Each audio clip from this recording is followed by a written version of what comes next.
Hi, welcome to the Forecasting for Success podcast. I'm your host, Dr. Brie. I'm a doctor of psychology, financial educator, astrologer, and founder of Forecasting for Success, a community of people improving their financial literacy to achieve financial independence.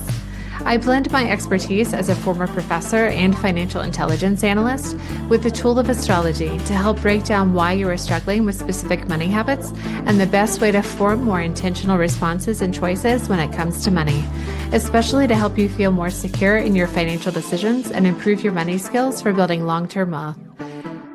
Welcome back, everyone. I hope everyone is staying as warm as they can and continuing a gentle start into the new year.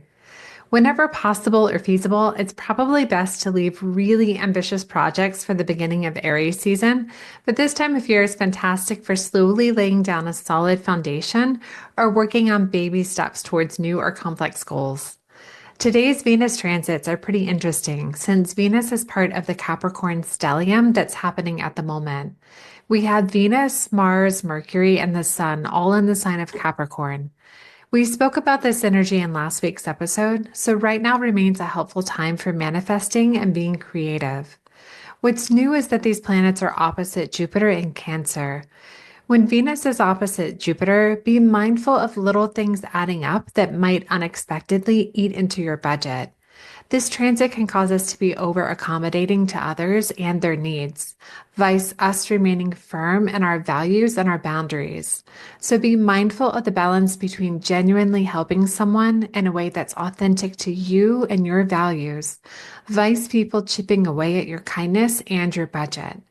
Remember that while Venus remains in the sign of Capricorn, this is an excellent time to set up a solid plan for your money this year and create an actionable plan to both save and spend your money in a meaningful way that supports your personal values and annual goals. You are always welcome to email me or message me if you have any questions about how to do this, and I encourage you to schedule a time to be a podcast guest yourself if you'd like to deep dive into your birth chart and how to be actionable with your money at whatever stage of life you're currently in. Now, if you've listened to last week's episode on emergency funds, you understand why having an emergency fund really matters. You know, it's not just about money sitting in an account. It's about peace of mind, flexibility, and being able to handle life when it inevitably throws something unexpected your way. And yet, even with all of that knowledge, saving still feels incredibly hard for so many people. Maybe you've told yourself, I know I should be saving, but I just can't seem to make progress. Maybe you start strong, only to dip back into savings a month or two later. Or maybe saving feels so unrealistic right now that you've stopped trying altogether. If any of that sounds familiar, I want you to know something right away. Struggling to save is not a personal failure. It's a systems issue, a timing issue, and often a psychological issue that most people were never taught how to navigate. Today, we're unpacking why saving feels so difficult, not in a shaming way or in an oversimplistic just spend less way, but in a way that actually reflects how people live, earn, spend, and make decisions in a realistic way. And then we'll talk about what actually works and realistic, actionable shifts you can start making now, even if you're starting from zero, rebuilding after the holidays, or just feeling behind. My goal for you is to finish this episode feeling calmer, clearer, and more capable than when you started, and confident that saving is possible for you. Okay, let's jump in. One of the biggest misconceptions in personal finance is the idea that saving is purely about discipline, that if you were just motivated more organized, or more, quote, responsible, saving would come naturally. But when you actually look at people's financial lives, their income, expenses, obligations, stressors, and histories, it becomes clear that saving is influenced by far more than willpower alone. For many people, the first and most obvious barrier is that there genuinely isn't much margin left at the end of the month. Housing costs, groceries, utilities, transportation, insurance, and healthcare have all risen significantly, while wages remain stagnant. When your paycheck is already allocated before it arrives, saving can feel impossible, not because you're irresponsible, but because the math is too tight. Another major reason saving feels difficult is that many people are dealing with financial unpredictability. Variable income, irregular expenses, unexpected bills, family responsibilities, or medical costs create an environment where saving feels risky. When you don't trust that your money will be there next month, it feels safer to keep cash accessible or to use it when something comes up rather than, quote, locking it away in savings. There's also the emotional side of money, which often goes unaddressed. For many people, money has been tied to stress, scarcity, or instability for most of their lives. If you grew up in a household where money was always tight, saving can subconsciously feel pointless because you've never saw savings actually protect anyone. Or on the other end of the spectrum, if you've ever saved diligently only to watch it disappear due to an emergency, it can feel deeply discouraging to try again. And then there's the pressure of comparison. Social media, lifestyle expectations, and cultural messaging constantly tells us that we're behind our peers, behind where we, quote, should be, or behind some invisible financial milestone. When saving feels like it won't move the needle fast enough, it's easy to disengage entirely. Another reason people struggle to save is that advice is often framed in extremes. You're told to save 3 to 6 months of expenses, max out retirement accounts, build multiple sinking funds all at once. While those are great long-term goals, they can feel overwhelming if you're just trying to get through the month without overdrafting your account. When saving feels overwhelming, people tend to default to all or nothing thinking. Either they save, quote, perfectly, or they don't save at all.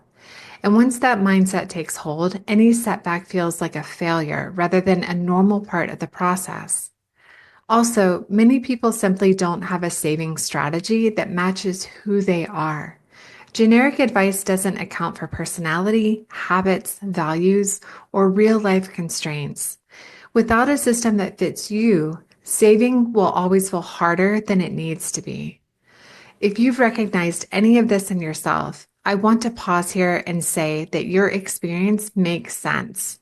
Remember that this is a systemic issue and is not a reflection of you personally. And the good news is that every one of these challenges has a solution, especially when you approach saving in a way that's realistic and personalized. So now let's talk about what actually helps. The first shift is redefining what, quote, saving means. Saving doesn't have to be a large, dramatic action. It doesn't have to be perfect or impressive. Saving is simply the act of creating future support for yourself. Even small amounts count, especially when they're consistent, because it really does add up over time to be helpful. Instead of asking, how much should I be saving?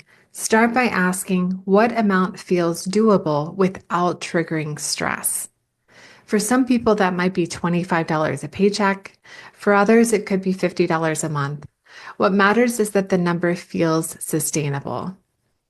One of the most effective strategies is automation. When saving requires a conscious decision every month, it competes with fatigue, stress, and other priorities.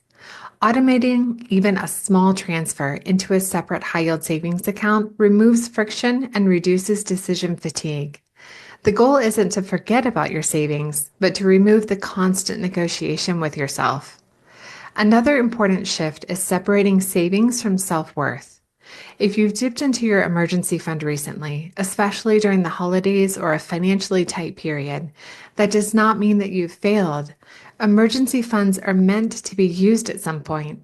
The real success is having had one in the first place. Instead of guilt, focus on rebuilding. Rebuilding savings is not a punishment. It's simply the next phase of the process. Remember that in last week's episode, we talked about emergency funds naturally having a cycle of being built, used, and rebuilt. It's also helpful to break savings into purpose-based categories when possible. A general emergency fund is essential, but having smaller, specific savings buckets or sinking funds like car repairs, medical expenses, or a birthday vacation can make saving feel more tangible and motivating. When you know what your money is for, it's easier to protect it because you've given each of your dollars a clear purpose. Another key piece is aligning saving with your financial personality. Some people are motivated by structure and clear rules. Others need flexibility and visual progress. Some people save best in bursts, while others thrive with steady automation. There is no universally, quote, correct method, only methods that work for you. This is exactly why I created my free financial personality quiz. It's designed to help you understand how you naturally interact with money, so you can stop forcing yourself into systems that don't fit and start using strategies that actually stick. When you understand your financial personality, saving stops feeling like a constant uphill battle and starts feeling more intuitive. Finally, remember that saving is a skill, not a character trait. Skills improve with practice, and progress compounds. And consistency, not perfection, is what creates financial security over time. Even if you start with a small step this week, that step matters. Even if progress feels slow, it counts. You don't need to overhaul your entire financial life overnight. You just need to move in a direction that supports future you. If this episode resonated with you, I want you to know that you're not alone and you're not behind. Saving is difficult for many people, especially in the world we're living in right now. But with the right understanding, structure, and self-awareness, it is possible to make meaningful progress. If you're ready for a more personalized approach, I encourage you to take my free financial personality quiz, which will give you a customized step-by-step money plan based on where you are right now, along with actionable resources to help you stay on track. You can find the link in the show notes. Thank you for spending this time with me today, for being open to learning, and for investing in your financial future, even when it feels challenging. I'll see you next Friday. I want to thank you so much for joining me this week on Forecasting for Success, and let you know that you can read the transcript for each podcast episode on my website, which is linked below in the show notes.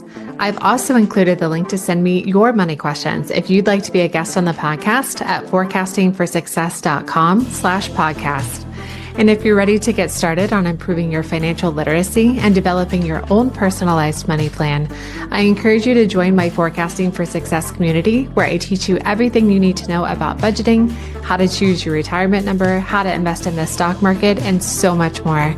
I go live in the community each month to check in on your progress and help answer any questions you may have. And it's a supportive community where you can also check in with other members and learn from their experiences as well. I hope you take good care of yourself, and I'll talk to you next week.